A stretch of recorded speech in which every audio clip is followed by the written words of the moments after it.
Movimiento de Cursillos de Cristiandad de Guayaquil presenta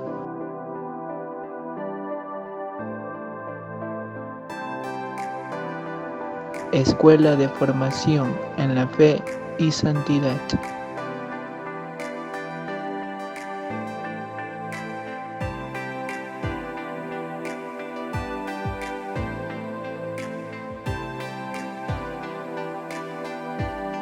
Buenas noches, queridos hermanos. Bienvenidos a la Escuela de Formación en la Fe del Movimiento de Cursillos de Cristiandad de Guayaquil. Como todo acto cursillista, vamos a empezar con la invocación al Espíritu Santo. Ven, Espíritu Santo, llena los corazones de tus fieles, enciende en ellos el fuego de tu amor, envía tu Espíritu para darnos nueva vida, y se renovará la faz de la tierra.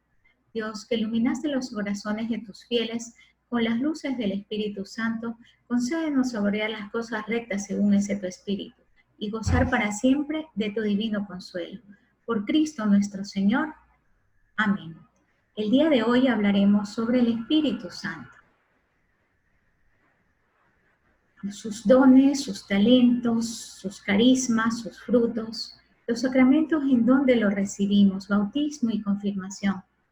Ungidos por el Espíritu Santo, se imprime un sello que nos marca a fuego como propiedad de Dios.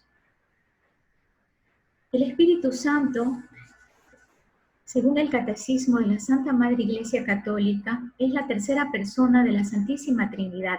Es decir, habiendo un solo Dios, existe en él tres personas distintas: el Padre, el Hijo y el Espíritu Santo. Esta verdad ha sido revelada por Jesús en su Evangelio. El Espíritu Santo, el don de Dios. Dios es amor, según San Juan capítulo 4, versículo del 8 al 16. Y el amor, que es el primer don, contiene a todos los demás. Este amor, Dios lo ha derramado en nuestros corazones por el Espíritu Santo que nos ha sido dado. Según Romanos capítulo 5, versículo 5. El Espíritu Santo opera con el Padre y el Hijo desde el comienzo del designio de nuestra salvación hasta su consumación. Solo en los últimos tiempos, inaugurados con la encarnación redentora del Hijo, es cuando el Espíritu se revela y se nos da, y se lo reconoce y acoge como persona. Creo en el Espíritu Santo. Nosotros decimos esto en nuestro credo. Decimos también que nadie conoce lo íntimo de Dios sino el Espíritu de Dios. Esto está en 1 Corintios capítulo 2, versículo 11. Pues bien, su Espíritu que lo revela nos hace conocer a Cristo, su verbo, su palabra viva, pero no se revela a sí mismo. El que habló por los profetas nos hace oír la palabra del Padre, pero a él no le oímos. No le conocemos sino en la obra mediante la cual nos revela el Verbo y nos dispone a recibir al Verbo en la fe. El Espíritu de verdad que nos desvela desvela a Cristo no habla de sí mismo, según San Juan 16:13. Aquí hay algo así como un ocultamiento tan discreto, propiamente divino. Explica el porqué. El mundo no puede recibirle porque no le ve ni le conoce, mientras que los que creen en Cristo le conocen porque Él mora en ellos. Según San Juan, capítulo 14, versículo 17. ¿Quién es el Espíritu Santo? Y ojo que digo quién porque me refiero a una persona. Jesús nos prometió que el Padre nos enviaría su Espíritu. Pero, ¿quién es el Espíritu Santo? Hablemos del nombre propio del Espíritu Santo. Es Espíritu Santo. Tal es el nombre propio de aquel que adoramos y glorificamos con el Padre y el Hijo, y la Iglesia ha recibido este nombre del mismo Señor, y lo profesa en el bautismo de sus nuevos hijos, así como también en la confirmación. Mateo 28, versículo 19. El término espíritu se traduce del término hebreo ruach, que en su primera acepción significa soplo, aire, viento. Por demás está decir que de esa forma se ha manifestado el Espíritu Santo a lo largo de las Escrituras. También hay apelativos que le dicen al Espíritu Santo. El mismo Señor llama al Espíritu Santo Espíritu de verdad, según San Juan 16, versículo 13. Además de su nombre propio, Espíritu Santo, que es el más empleado en los libros de los Hechos y en las cartas de los apóstoles, en San Pablo se encuentran los siguientes apelativos: el Espíritu de la promesa, el Espíritu de adopción en Romanos 8, el Espíritu de Cristo en Romanos 8:11, el Espíritu del Señor en la segunda de Corintios, capítulo 3, versículo 17, el Espíritu de Dios también en Romanos, y en San Pedro, el Espíritu de gloria, en la primera de Pedro, capítulo 4, versículo 14. Jesús, cuando anuncia y promete la venida del Espíritu Santo, le llama el Paráclito, literalmente, en San Juan, capítulo 14, versículo 16. Y dice: pediré al Padre y os dará otro defensor, para que esté con vosotros para siempre. La palabra griega es parácletos, significa el abogado. Para un griego, parácletos significa abogado. Realmente es lo que Jesús tenía en mente. Os dará un abogado ante los hombres, que os defenderá. Él puede actuar con obras. Es un abogado también ante el Padre, no solamente en el juicio final, en la tierra también. Ante el Padre tenemos un abogado. También es el abogado de nuestra alma, es el abogado del bien, el que nos conduce a actuar en virtud, a actuar en obras buenas. Esta palabra es maravillosa y bella, el abogado. Etimológicamente, la palabra abogado viene de dos palabras. Para, que significa cerca, al lado, y kaleo, que significa hacer una llamada. Es decir, el abogado es el que hace una llamada oficial para el juicio porque está suficientemente cerca a la situación. Esto místicamente tiene un sentido precioso. El abogado es el que está cerca y llama. Nos llama para hacer el bien, para hacer lo correcto, para hacer la justicia. El Señor, ¿por qué llamas a tu Santo Espíritu defensor? Ahora lo sabemos.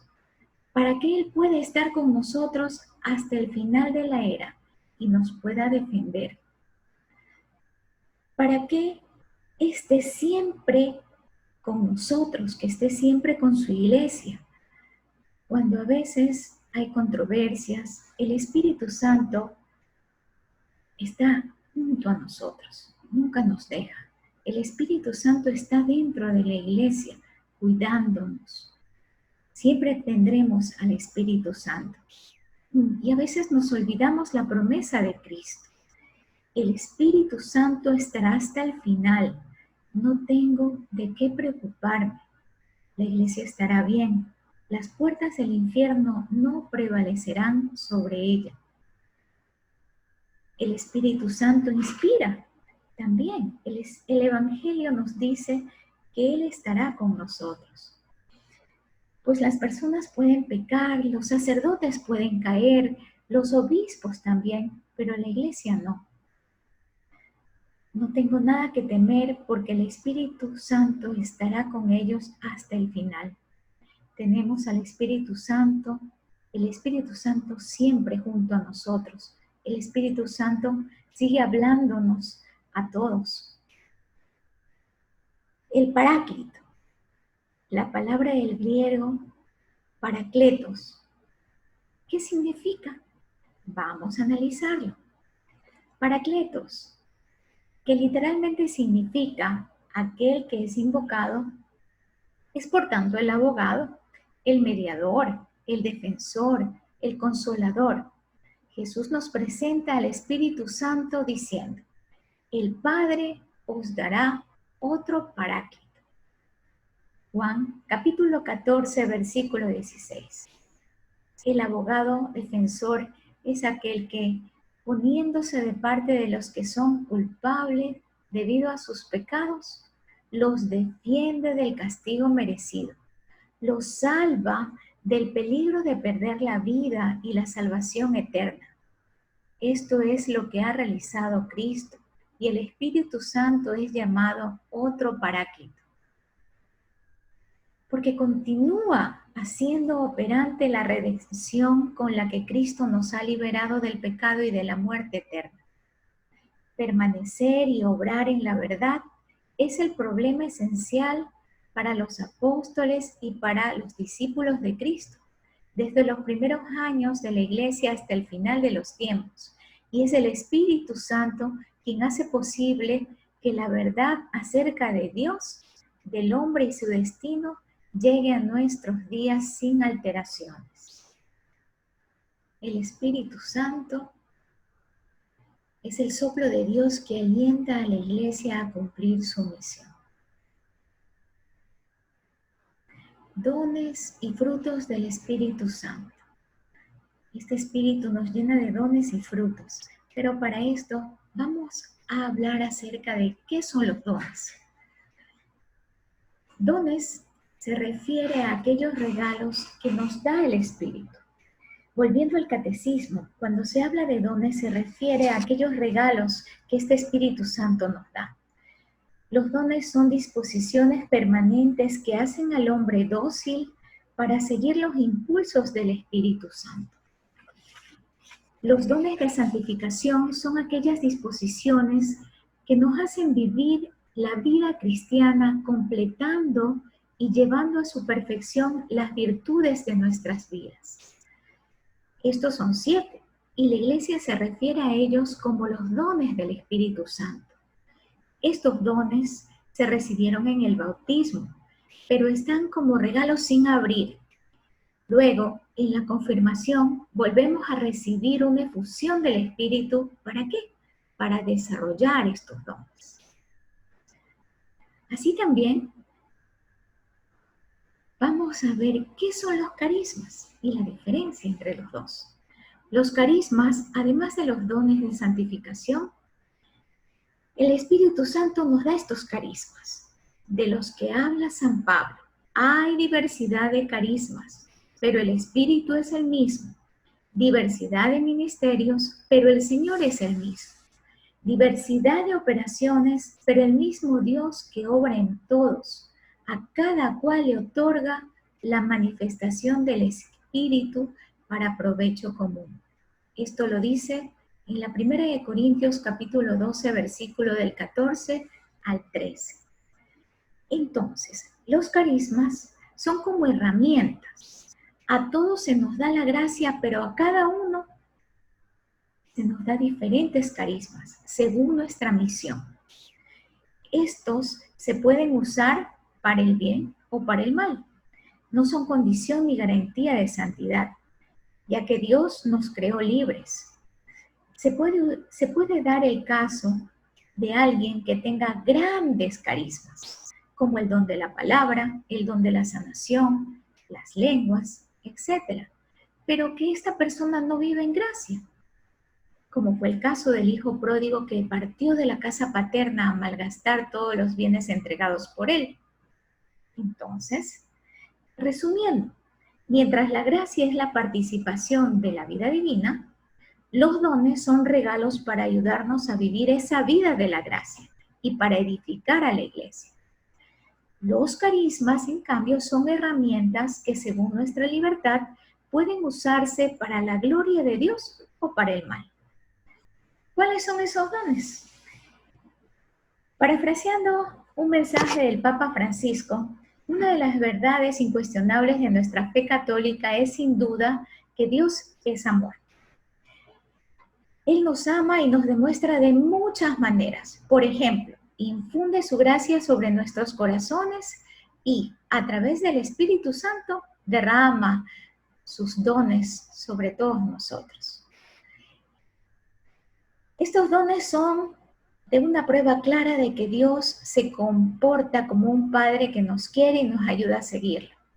Aunque para experimentar su amor es necesario que nosotros también nos comprometamos como sus hijos.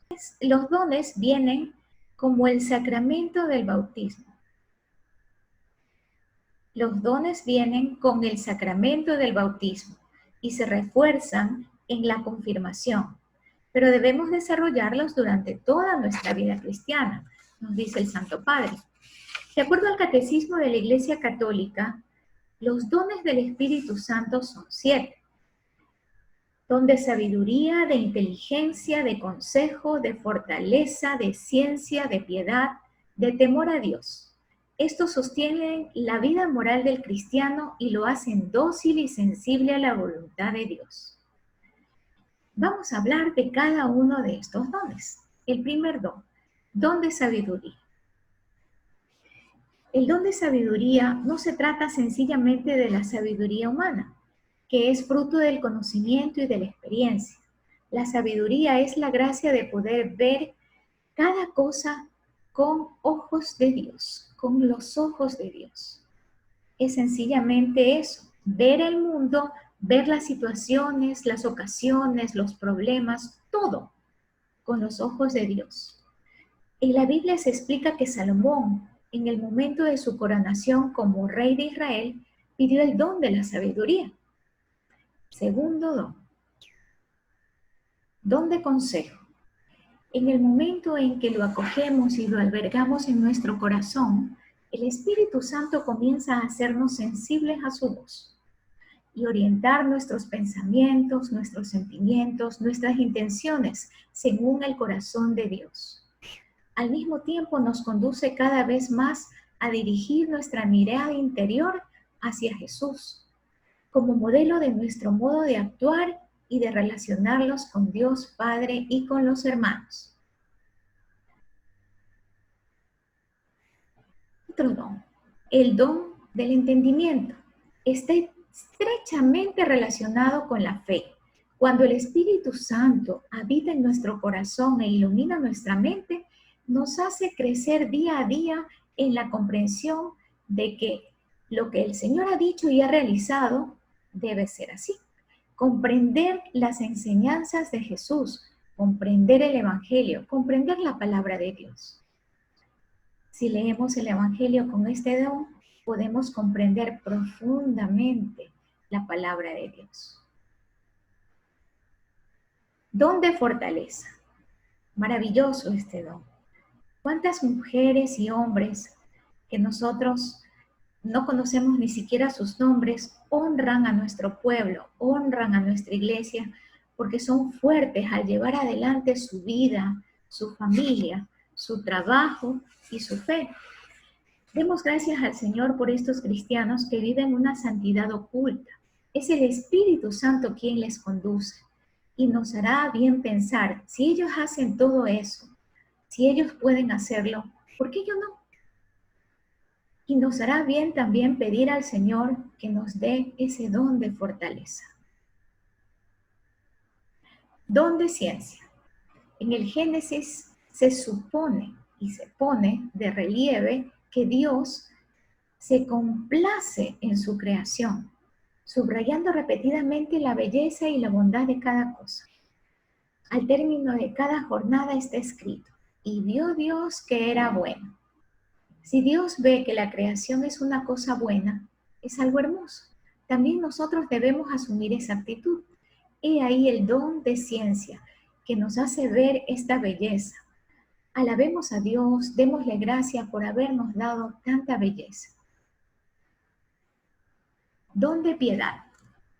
Este don no significa tener compasión de alguien, es decir, tener piedad por el prójimo, sino que indica nuestra pertenencia a Dios, a nuestro vínculo profundo con Él. Un vínculo que da sentido a toda nuestra vida y que nos mantiene firmes en comunión con Él, incluso en los momentos más difíciles y tormentosos. Se trata de una relación vivida con el corazón.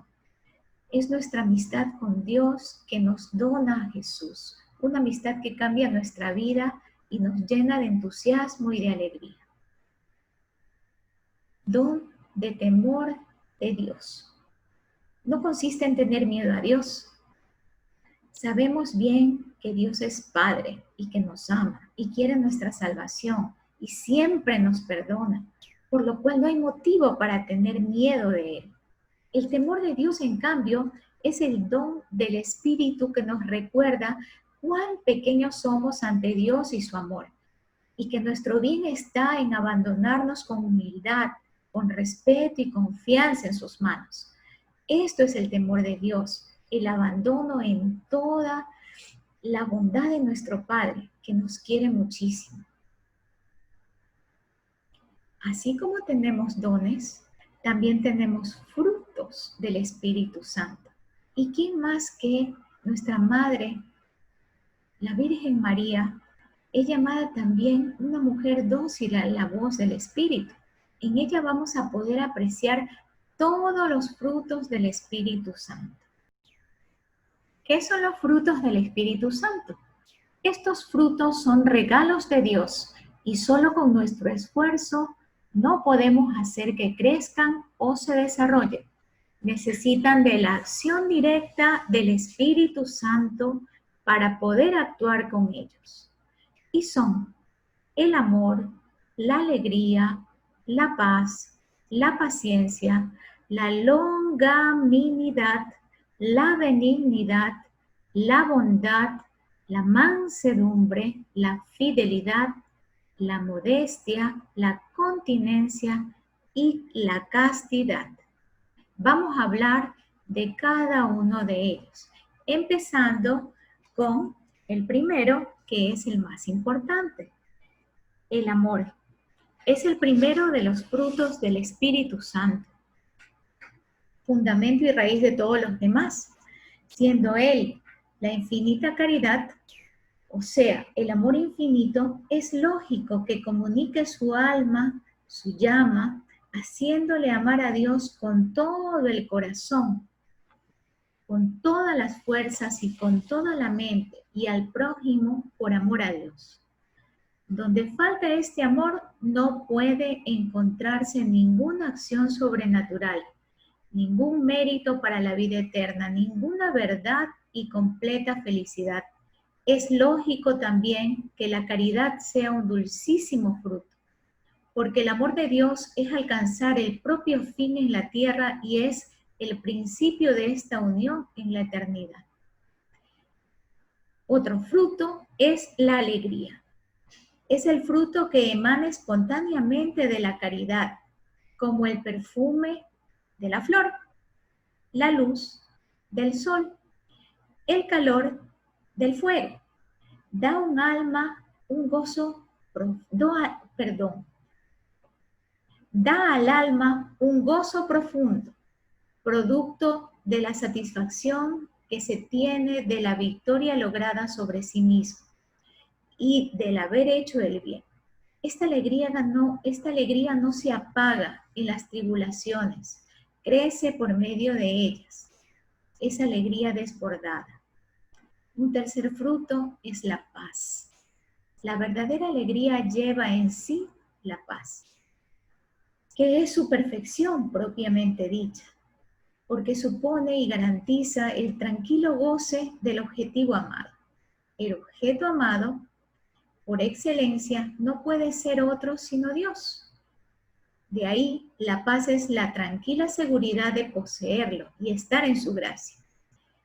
Esta es la paz del Señor que supera todo sentido, como dice San Pablo en Filipenses 4:7, pues es una alegría que supera todo goce fundado en la carne o en las cosas materiales, y para obtenerla debemos inmolar todo a Dios. Cuarto fruto, la paciencia. siendo la vida una permanente lucha contra enemigos visibles e invisibles y contra las fuerzas del mundo y del infierno, es necesaria mucha paciencia para superar las turbaciones que estas luchas producen en nosotros y para encontrarnos en armonía con las criaturas con que tratamos a diario, de diferente carácter, educación, aspiraciones y a menudo dominadas por ideas fijas de todo tipo. El fruto de la longanimidad. Este fruto del Espíritu Santo confiere al alma una amplitud de vista y de generosidad, por las cuales esta es saber esperar la hora de la divina providencia. Cuando ve que se retrasa el cumplimiento de sus designios y sabe tener esa bondad y paciencia para con el prójimo, sin cansarse por su resistencia y por su oposición. La longanimidad es lo mismo que gran coraje, que gran ánimo en las dificultades que se oponen al bien. Es un ánimo sobrenaturalmente grande en concebir y ejecutar las obras de la verdad. La benignidad, otro fruto, es disposición constante a la indulgencia y a la afabilidad en el hablar, en el responder y en el actuar. Se puede ser bueno sin ser benigno, teniendo un trato rudo y áspero con los demás. La benignidad vuelve sociable y dulce a las palabras y en el trato, a pesar de la rudeza y la aspereza de los demás. Es una gran señal de la santidad de un alma y de la acción en ella del Espíritu Santo. El fruto de la bondad es el afecto que se tiene en beneficiar al prójimo. Es como el fruto de la benignidad para quien sufre y necesita ayuda. La bondad, efecto de la unión del alma con Dios, bondad infinita, infunde el espíritu cristiano sobre el prójimo, haciendo el bien y sanando a imitación de Jesucristo. Otro fruto es la mansedumbre, maravilloso fruto del Espíritu Santo. La mansedumbre se opone a la ira y al rencor, se opone a la ira que quiere imponerse a los demás, se opone al rencor que quiere vengarse por las ofensas recibidas. La mansedumbre hace al cristiano paloma sin hiel, cordero sin ira, dulzura en las palabras y en el trato frente a la prepotencia de los demás. Fidelidad. Mantener la palabra dada, ser puntuales en los compromisos y horarios, es virtud que glorifica a Dios. Quien promete sin cumplir, quien fija hora para un encuentro y llega tarde, quien es cortés delante de una persona y luego la desprecia a sus espaldas, falta a la sencillez de la palabra, sugerida por Jesucristo, e induce a los demás a la incertidumbre en las relaciones sociales. La modestia. La modestia, como dice su nombre, pone el modo, es decir, regula la manera apropiada y conveniente en vestir, en hablar, en caminar, en reír, en jugar.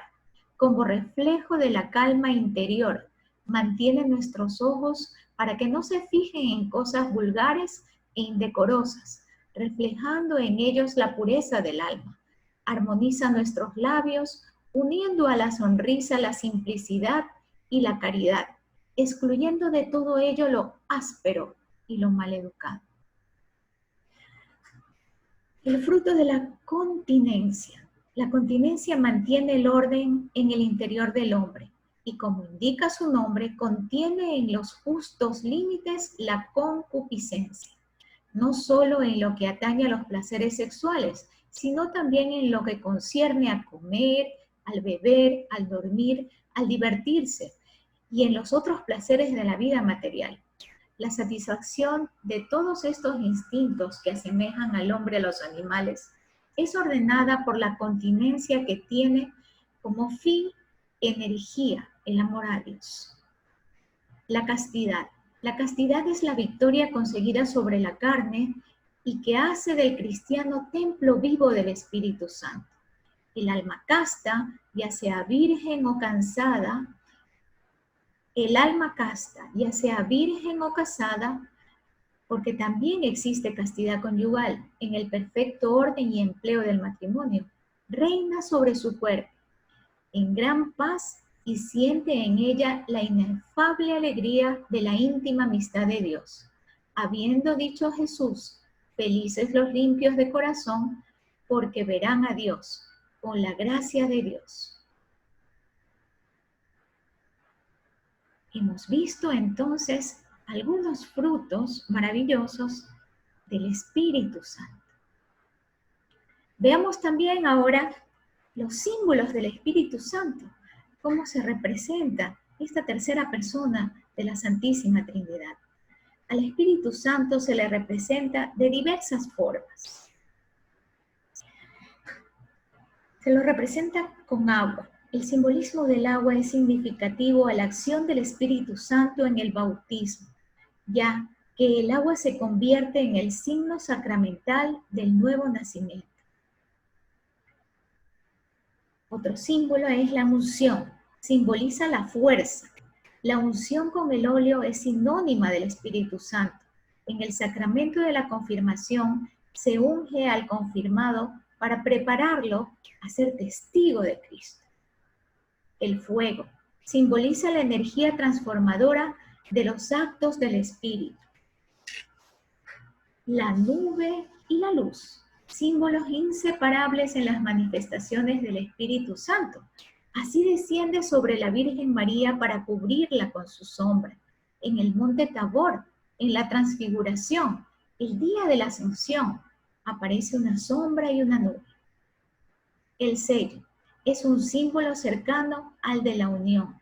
Indica el carácter inefable de la unción del Espíritu en los sacramentos y hablan de la consagración del cristiano. La mano. Mediante la imposición de manos, los apóstoles y ahora obispos transmiten el don del Espíritu Santo. La paloma. En el bautismo de Jesús, el Espíritu Santo aparece en forma de paloma y se posa sobre él. Estos son los símbolos del Espíritu Santo. Muchas gracias y bendiciones, amigos.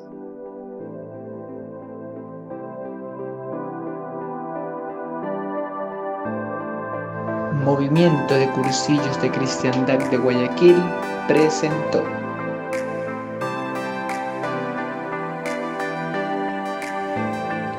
Escuela de Formación en la Fe y Santidad.